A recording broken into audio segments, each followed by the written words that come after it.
Hello students, welcome. आज हम पढ़ेंगे केमिस्ट्री की 8th यूनिट, जिसका नाम है हमारा उपसह संयोजन यौगिक। उपसह संयोजन यौगिक इस यूनिट से 6 नंबर के क्वेश्चन हर बार बोर्ड में पूछे जाते हैं और जो IUPAC नाम आते हैं आपके 1 नंबर का एक IUPAC नाम, वो भी हमारा इसी यूनिट से उपसह संयोजन यौगिकों का ही IUPAC नाम पूछा जाता है। तो 6 नंबर के क्वेश्चन इस यूनिट में से हर बार बोर्ड एग्ज़ाम में आते हैं। इस यूनिट में हम ध्यान से देखेंगे रसायन विज्ञान की उपसह संयोजन यौगिक। ये हमारी 8वीं यूनिट है। इसमें जो क्वेश्चन है वो हमारे कुछ समावयवता पे आधारित है। वार्नर सिद्धांत है हमारा, CFT है, VBT है। ये सभी थ्योरी हमारी इसमें दी गई हैं। बहुत ही इम्पोर्टेंट क्वेश्चन ये इसमें दिए गए हैं। इनमें से कुछ क्वेश्चन हम आपको यहाँ करवाने जा रहे हैं। इन क्वेश्चनों को आप ध्यान से देखेंगे। तो पहला क्वेश्चन हम देखेंगे। पहला क्वेश्चन है, उपसह संयोजन यौगिकों में ध्रुवण समावयवता को उदाहरण द्वारा समझाइए। ध्रुवण समावयवता को उदाहरण द्वारा समझाइए। ये जो समावयवता है, समावयवता हमने 11वीं क्लास में भी पढ़ी है। तो समावयवता क्या होती है? जिन यौगिकों के अणुसूत्र समान होते हैं लेकिन उनकी संरचना में भिन्नता होती है, उन्हें बोलते हैं समावयवी, और इस घटना को समावयवता कहते हैं। समावयवता 2 प्रकार की होती है, संरचनात्मक समावयवता और हमारी त्रिविम समावयवता। संरचनात्मक समावयवता भी कई प्रकार की होती है हमारी, जैसे लिगेंड समावयवता है, हाइड्रेट समावयवता है, लिंकेज समावयवता है। ये सब हमारी उपसह संयोजन समावयवता है। ये समावयवता हमारी क्या है? संरचनात्मक समावयवता है। लेकिन त्रिविम समावयवता 2 प्रकार की होती है, जैसे ज्यामितीय समावयवता और हमारी प्रकाशिक समावयवता। तो ये जो ध्रुवण समावयवता है, ध्रुवण समावयवता का मतलब है प्रकाशिक समावयवता, और प्रकाशिक समावयवता का मतलब है एक दूसरे का प्रतिबिंब रूप। जिन यौगिकों में एक दूसरे का प्रतिबिंब रूप होता है वे हमारे प्रकाशिक समावयवता प्रदर्शित करते हैं। प्रकाशिक समावयवता प्रदर्शित केवल वे यौगिक करते हैं जो ध्रुवित प्रकाश के तल को घुमा देते हैं, क्लॉकवाइज या एंटी क्लॉकवाइज। यदि क्लॉकवाइज हम घुमा रहे हैं तो वो होगा हमारा D रूप, एंटी क्लॉकवाइज घुमा रहे हैं तो L रूप होगा। ये है ध्रुवण समावयवता का मतलब प्रकाशिक समावयवता। तो हम देखते हैं प्रकाशिक समावयवता क्या होती है। ऐसे यौगिक जिनके भौतिक और रासायनिक गुण समान होते हैं, जिन यौगिकों के भौतिक रासायनिक गुण तो समान होंगे लेकिन जिनका व्यवहार ध्रुवित प्रकाश के प्रति भिन्न होता है, जो आपको अभी बताया है, क्या करेंगे? वे यौगिक जो ध्रुवित प्रकाश के तल को घुमा देंगे, क्लॉकवाइज या एंटी क्लॉकवाइज, प्रकाशिक समावयवता प्रदर्शित करेंगे। तो यही इसमें बताया गया है, जिनके भौतिक रासायनिक गुण समान होंगे परंतु जिनका व्यवहार ध्रुवित प्रकाश के प्रति भिन्न होता है, प्रकाशिक समावयवी कहलाते हैं। और यह घटना क्या कहलाएगी? प्रकाशिक समावयवता। इस घटना को प्रकाशिक समावयवता कहते हैं।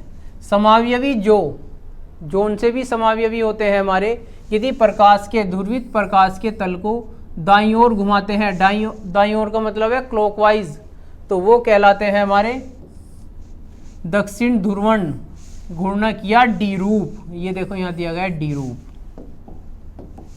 D रूप कौन से होंगे? जो हमारे ध्रुवित प्रकाश के तल को क्लॉकवाइज घुमाएंगे लेकिन जो ध्रुवित प्रकाश के तल को बाईं ओर घुमाते हैं यानी कि एंटी क्लॉकवाइज, वो कैसे कहलाएंगे? वो कहलाते हैं हमारे L रूप। वो कहलाएंगे हमारे L रूप, जिसे बोलते हैं हम वाम ध्रुवण घूर्णक। तो इसका उदाहरण हम देख सकते हैं, जैसे हमारा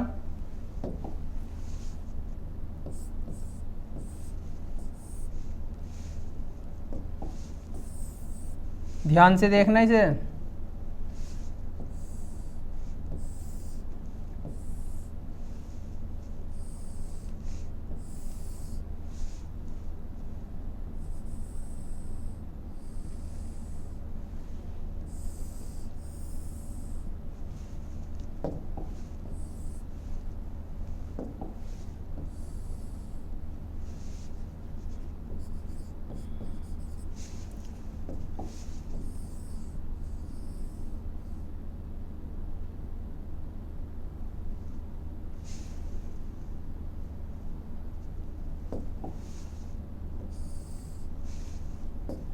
ध्यान से देखेंगे इसे। एग्जाम्पल इसका NH2 CH2 CH2 और NH2।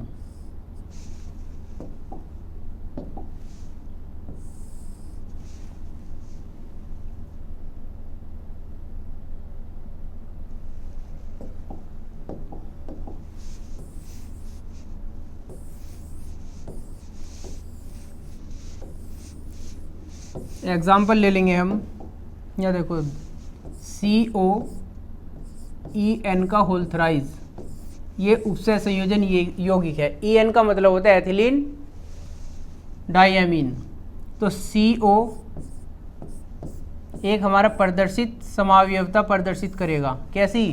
प्रकाशिक समावयवता या ध्रुवण समावयवता प्रदर्शित करेगा। तो ध्रुवण समावयवता इसमें हमारे EN के 3 है, जिसका EN = होता है हमारा, क्या होता है बोलो, NH2 CH2 CH2 और NH2। ये ग्रुप जुड़े हुए हैं 3। ठीक है, देखेंगे इसे। एग्जाम्पल इसका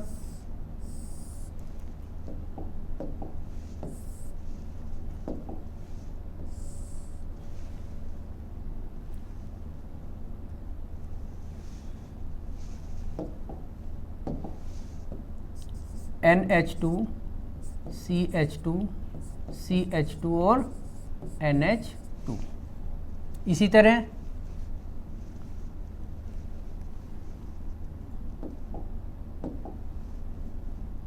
NH2 CH2 CH2 और NH2 single bond, NH2 CH2 CH2 और NH2। तो ये हमारे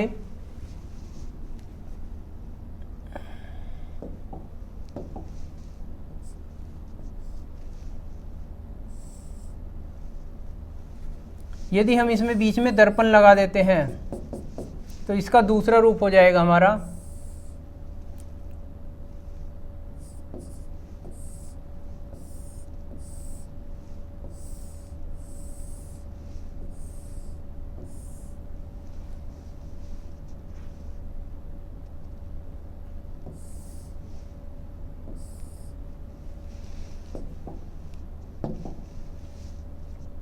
NH2 CH2 CH2 और NH2 NH2 CH2 CH2 NH2।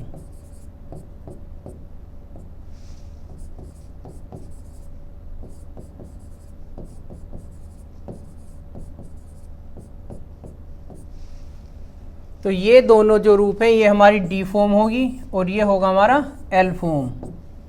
ये हमारे क्लॉकवाइज घुमा रहे हैं ध्रुवित प्रकाश के तल को और ये घुमाएगा हमारा एंटी क्लॉकवाइज।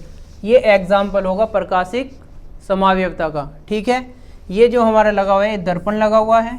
तो यदि हम दर्पण में देखते हैं तो क्या होगा, ये दोनों एक दूसरे के प्रतिबिंब रूप दिखेंगे। ठीक है, अगला क्वेश्चन देखेंगे।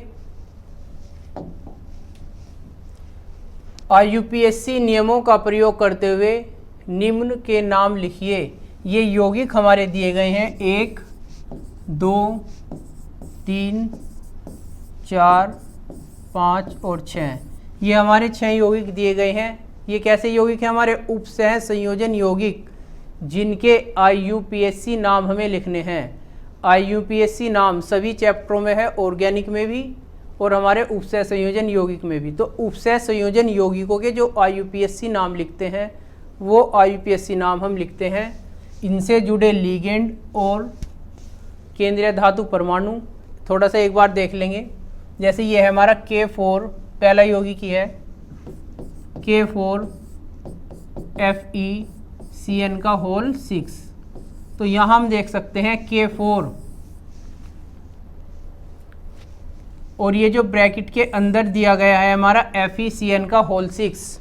तो FeCN का होल 6 जो होगा ये हमारा जल में घुलने पर आयनित नहीं होगा। उपसय संयोजन यौगिकों की विशेषता ये होती है, जो ब्रैकेट से बाहर होते हैं आयन वो हमारे घुल जाते हैं जल में, आयनन हो जाता है, लेकिन इनका आयनन नहीं होता।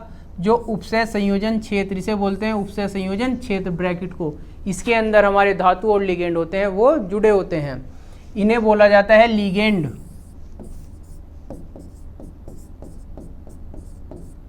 केंद्रीय धातु परमाणु से जुड़े लिगेंड, ये जो हमारी लिगेंडों की संख्या होती है इसे बोलते हैं उपसय संयोजन संख्या।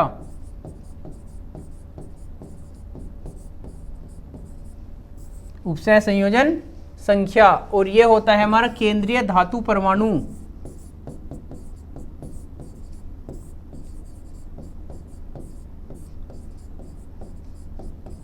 केंद्रीय धातु परमाणु।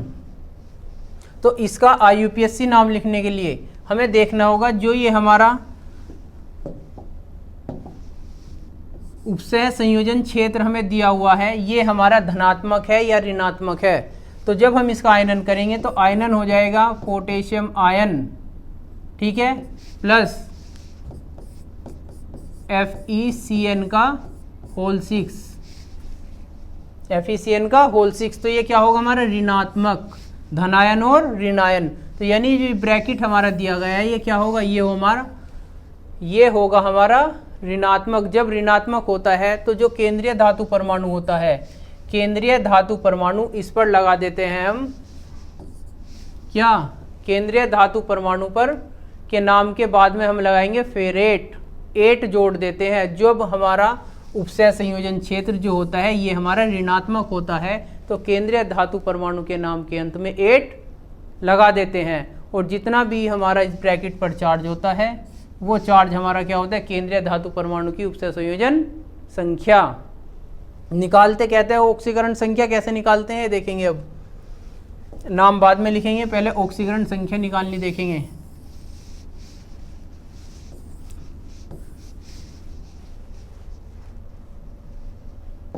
जैसे पहला यौगिक है, केंद्रीय धातु परमाणु की ऑक्सीकरण संख्या निकालेंगे Fe की। ऑक्सीकरण संख्या, जिस भी तत्व की ऑक्सीकरण संख्या निकालते हैं उसे x मान लेते हैं। क्या मानते हैं उसे, x। ऑक्सीकरण संख्या, ऑक्सीडेशन स्टेट किसकी निकालनी है, Fe। कैसे निकालेंगे, क्या मानेंगे Fe को, x। देखो पोटेशियम, पोटेशियम के कितने हैं हमारे पास, 4, प्लस गुणा करेंगे, पोटेशियम पर क्या होता है +1, ऑक्सीडेशन नंबर होता है पोटेशियम का +1, प्लस Fe को क्या माना, x, क्योंकि Fe की क्या करनी है, निकालनी है ऑक्सीकरण संख्या, प्लस Cn के कितने हैं हमारे पास, 6, Cn के 6। तो Cn के 6 होंगे तो कितना होता है, एक Cn का ऑक्सीडेशन नंबर -1 = 0, क्योंकि इस पर कोई आवेश हमें नहीं दिया हुआ है, तो = 0। कितना हो जाएगा, +4 प्लस x -6 = 0। तो x -6 और +4 माइनस के 2, तो x -2 = 0 और x = +2। तो Fe की जो ऑक्सीकरण संख्या होगी वो कितनी होगी हमारी, +2।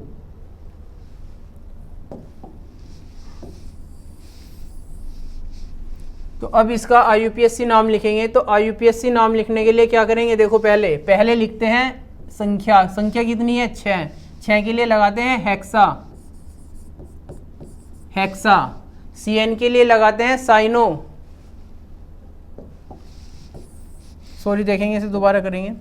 पहले इसमें हमारा धनात्मक लिगेंड दिया गया है। धनात्मक हमारा क्या है, धनात्मक है पोटेशियम। तो पोटेशियम ब्रैकेट से बाहर है, सबसे पहले उसका नाम लिखेंगे। तो क्या लिखेंगे, 4 के लिए टेट्रा पोटेशियम।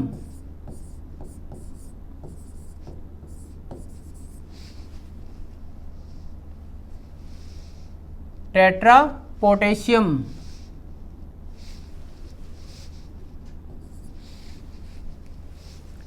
6 के लिए क्या लगाएंगे, हेक्सा। Cn के लिए साइनो। Fe के लिए क्या लगाएंगे, फेरेट। ऑक्सीडेशन नंबर लिखेंगे लास्ट में सेकंड, अभी निकालिए सेकंड, तो क्या नाम हो जाएगा, tetra potassium hexacyano ferrate second.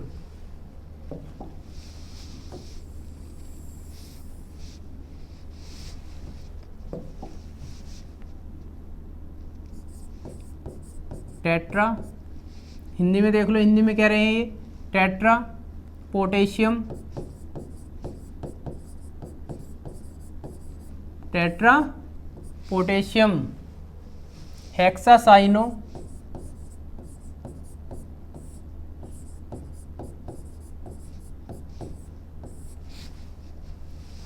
Ferret second. Ferrate क्यों लगाया, फेरेट हमने इसलिए लगाया है क्योंकि ये जो है हमारा उपसय संयोजन क्षेत्र, ये हमारा ऋणात्मक है, यानी कि इस पे माइनस का चार्ज है, तो इसलिए केंद्रीय धातु परमाणु के नाम के अंत में क्या जोड़ेंगे, 8 जोड़ देंगे। सेकंड देखेंगे FeH2O का होल 6 और Cl3, इसमें क्या करेंगे, इसमें हमारा पहले कोई भी धनात्मक नहीं है, तो इसलिए इसमें लगाएंगे पहले लिगेंड 6। क्या जुड़े हुए हैं, उपसय संयोजन क्षेत्र में हमारे जुड़े हुए हैं FeH2O का होल 6, H2O के 6 अणु जुड़े हुए हैं, तो 6 के लिए लगाते हैं हेक्सा,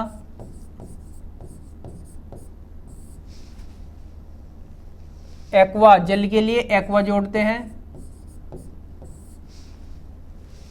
उसके बाद आयरन, इसमें क्या है, इसमें हमने लगाया था फेरेट, क्योंकि इसमें क्या था, ये हमारा ऋणात्मक उपसय संयोजन क्षेत्र था, ऋणात्मक, और ये है धनात्मक, क्योंकि बाहर क्या है, माइनस का चार्ज, तो इसलिए लगा देंगे आयरन। ऑक्सीडेशन नंबर कितना होगा इसका, 3, third chloride,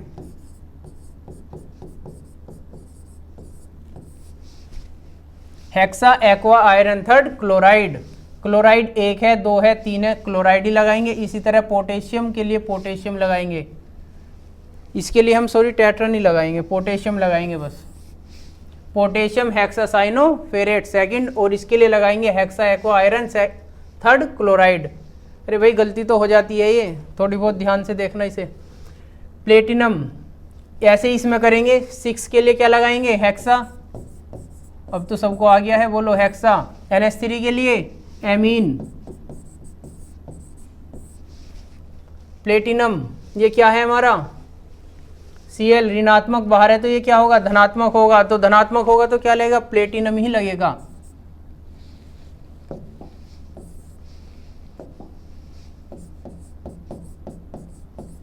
platinum. Oxidation number कितना हो जाएगा, 4, NH3 का 0 होता है हमारा, क्लोराइड।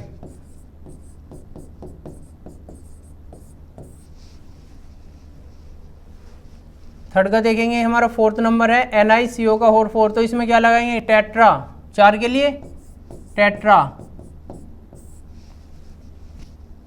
CO के लिए कार्बोनिल,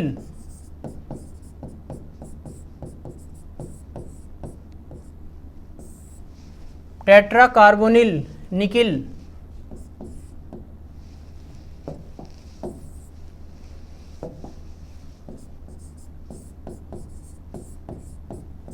ऑक्सीडेशन नंबर 0। नंबर 5 देखेंगे, इसमें भी हमारा K2 बाहर दिया गया है, जब K2 बाहर दिया है तो क्या लगाएंगे, पोटेशियम, जैसे पहले वाला करा था, पोटेशियम बोलते रहो साथ साथ में, अब तो करने आ गए हैं आप पे सारे। पोटेशियम, टेट्रा साइनो, 4 के लिए टेट्रा साइनो, ठीक है बिल्कुल। आगे क्या आ जाएगा, निकिलेट लगाएंगे, क्योंकि क्या है ये ऋणात्मक है, तो हो जाएगा nickelate. Oxidation number second 2। Number 6 देखेंगे, 6 के लिए क्या लगाएंगे, टेट्रा एमीन, अब बोलते रहो साथ साथ में बोलो बेटा इसे, अब टेट्रा NH3 के लिए एमीन, ठीक है। Cu क्या है हमारा, धनात्मक, कॉपर,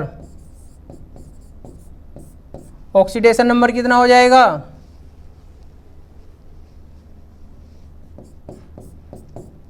सेकंड सल्फेट।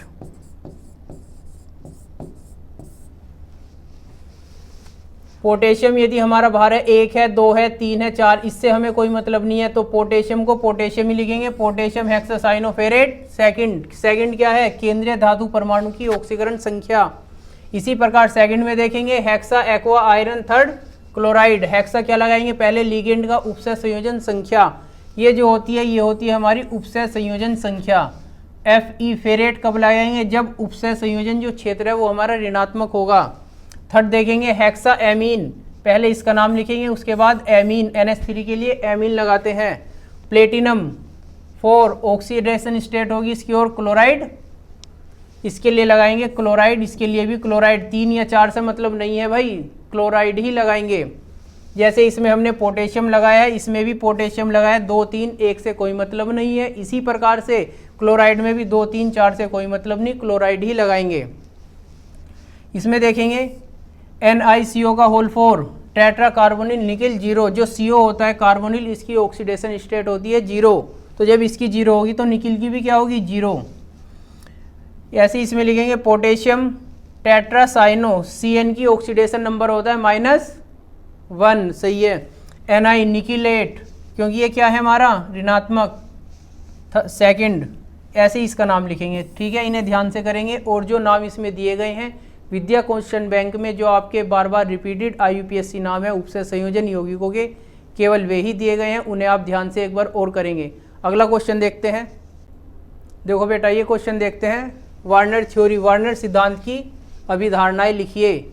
यह क्वेश्चन हमारा कई बार आ चुका है, इस प्रकार से भी आ जाता है।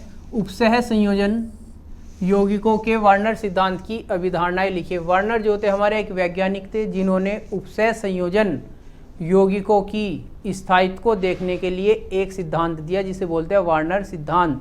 यह सिद्धांत हमारा 1893 में दिया था वार्नर ने।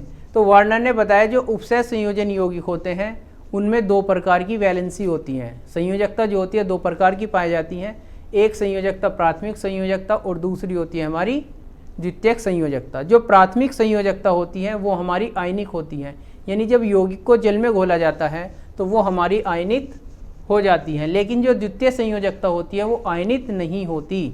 जैसे हम यौगिक ले सकते हैं CO6NH3 × Cl3, ये हमारा एक यौगिक है उपसय संयोजन यौगिक। तो इसमें हम देख सकते हैं ये हमारा केंद्रीय धातु परमाणु होगा, केंद्रीय धातु परमाणु CO यानी कि कोबाल्ट, NH3 लिगेंड है और Cl3 भी लिगेंड है। तो इसमें हम देख सकते हैं प्राथमिक और द्वितीयक संयोजकता। तो जो इसका स्ट्रक्चर होगा वो स्ट्रक्चर इसका इस प्रकार होगा हमारा,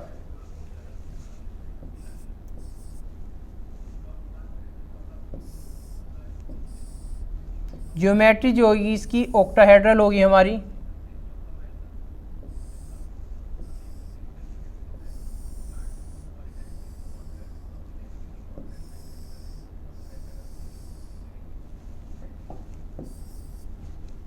ध्यान से देखते रहेंगे।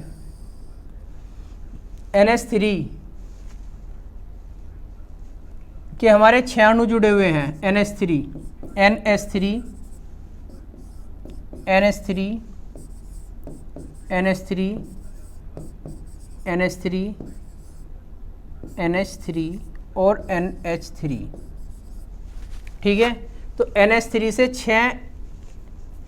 6 जुड़े हुए हैं हमारे CO केंद्रीय धातु परमाणु से, यानी कि कोबाल्ट से। तो जब ये इससे जुड़े हुए होंगे तो ये कहलाएगी हमारी द्वितीयक संयोजकता। ये जो लिगेंडों की संख्या होती है, तो जो द्वितीयक संयोजकताओं की संख्या होती है वह संख्या हमारी क्या कहलाती है? उपसय संयोजन संख्या। और उपसय संयोजन संख्या और द्वितीय ही संयोजकता पे हमारा निर्भर करता है अणु की ज्योमेट्री कैसी है, यौगिक की ज्योमेट्री। तो इससे ही तो पता चला हमारा ऑक्टाहेड्रल है। अब आता है ये जी Cl, और जो ये हमारे सेकेंडरी संयोजकता होती है, सेकेंडरी वैलेंसी जो होती है हमारी, इसे हम प्लेन लाइन से डिनोट करते हैं, जैसे ये प्लेन लाइन है। जो ये Cl होता है ये होती है हमारी प्राइमरी वैलेंसी। प्राइमरी वैलेंसी को डॉटेड लाइन से प्रदर्शित करते हैं और ये जितनी संभव हो सके उतनी दूरी पर रहती है। जितनी ज़्यादा दूरी पर होगी क्या होगा, उतना ही ज़्यादा स्टेबल होगा। अब हम यहाँ देख सकते हैं इन्हें 3 Cl को कहाँ लगाए, तो 3 Cl क्लोराइड आयन को कहाँ लगाना है, क्लोराइड को हम लगाएंगे जैसे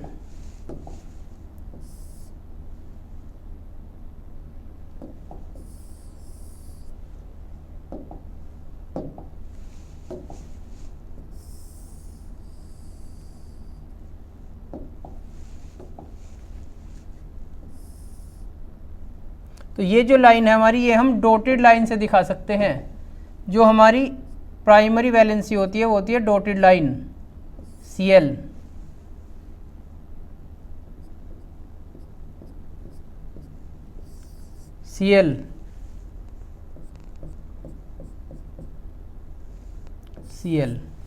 तो यहाँ हम देख सकते हैं जो इनका हमारा एंगल होगा, इन दोनों के एंगल का जो कोण, ये कितना होगा, एंगल होगा 120।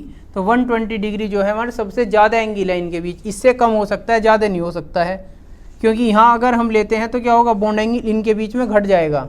तो ये जो एंगल यहाँ ज़्यादा है ये सभी 120 पर जुड़े हुए हैं। तो ये क्या होगा हमारा, ये प्राइमरी वैलेंसी है, जिन्हें हम बोलते हैं डॉटेड लाइन से जब जल में घोलते हैं तो ये हमारी आयनित हो जाती हैं। तो ये वर्नर सिद्धांत इन पर आधारित है। इनके लिए ही वर्नर ने ये सिद्धांत दिया था 1893 में। तो इसने हमारा क्या बताया, नंबर 1 पॉइंट देखते हैं। उपसय संयोजन यौगिकों में केंद्रीय धातु, जो केंद्रीय धातु होता है परमाणु या आयन, 2 प्रकार की संयोजकता प्रदर्शित करता है, प्राथमिक संयोजकता और द्वितीयक संयोजकता। ठीक है बेटा, समझ में आ रहा है, यही आपको बताया था। जो विद्या क्वेश्चन बैंक है इसमें सभी क्वेश्चन इंपोर्टेंट दिए गए हैं, उनमें से कुछ क्वेश्चन हम आपको यहाँ समझा रहे हैं, इन्हें ध्यान से देखो। सेकंड पॉइंट, धातु में अपनी प्राथमिक संयोजकता और द्वितीयक संयोजकताओं, प्राथमिक और द्वितीयक, प्राइमरी और सेकेंडरी जो दोनों वैलेंसी होती है, अर्थात दोनों प्रकार की संयोजकताओं को संतुष्ट करने की प्रवृत्ति होती है। केंद्रीय धातु परमाणु में प्राथमिक संयोजकता ऋण आवेशित परमाणुओं या समूहों द्वारा संतुष्ट होती है। जो हमारी प्राथमिक संयोजकता है, प्राइमरी वैलेंसी है, वो हमारी ऋणात्मक परमाणु द्वारा ही संतुष्ट होंगी। जैसे ये है Cl, ये क्या है हमारा ऋणात्मक ही तो है Cl, क्या होता है क्लोराइड आयन। तो जो प्राइमरी वैलेंसी होगी वो सब क्या होगी, ऋणावेशित होंगी। नंबर 3, प्राथमिक संयोजकता आयनीय और द्वितीयक संयोजकता एनायनीय होती है। ये तुम्हें बता दिया, प्राथमिक संयोजकताओं का ही केवल आयनन होता है, द्वितीयक संयोजकताओं का आयनन नहीं होता। क्यों? क्योंकि जो द्वितीयक संयोजकता होती है वो उपसय संयोजन क्षेत्र के अंदर होती हैं। तो इसका यौगिक जैसे ये है हमारा CONH3 का होल 6 और Cl3 ये होगा। तो जो इसके अंदर क्या है, इसके अंदर है NH3 लिगेंड, तो NH3 क्या होगा, आयनित नहीं होगा। नंबर 4, धातु द्वारा प्रदर्शित द्वितीयक संयोजकताओं की संख्या साधारणतः एक निश्चित संख्या होती है। जो हमारी द्वितीयक संयोजकता होती है उनकी संख्या निश्चित होती है। किसी धातु द्वारा प्रदर्शित द्वितीयक संयोजकताओं की संख्या उनकी उपसह संयोजन संख्या, जितनी भी संख्या द्वितीयक संयोजकताओं की होगी, लिगेंड की संख्या होगी, वो कहलाएगी उपसह संयोजन संख्या, या बोल सकते हैं समन्वय संख्या। केंद्रीय धातु से सीधे परिबद्ध परमाणु या समूहों की संख्या उसकी द्वितीयक संयोजकता कहलाती है। जो हमारी संख्या सीधे केंद्रीय धातु परमाणु से जुड़ी होती है वो होती है द्वितीयक संयोजकताओं की संख्या या उपसह संयोजन संख्या। जैसे इसमें NH3 लिगेंड है हमारा। धातुओं की उपसह संयोजन संख्या 2, 4, 6 होती है। 8, 10, 12 की उपसह संयोजन संख्याएं जो होती है वो दुर्बल होती है, कम मिलती है वैसे। नंबर 5, धातुओं की द्वितीयक संयोजकता धातुओं की 4 और त्रिविम आकाश में एक निश्चित ज्यामिति ढंग से व्यवस्थित होती है। ज्योमेट्री जो होती है वो हमारी द्वितीयक संयोजकता ही प्रदर्शित करती है। ठीक है बेटा, थैंक यू।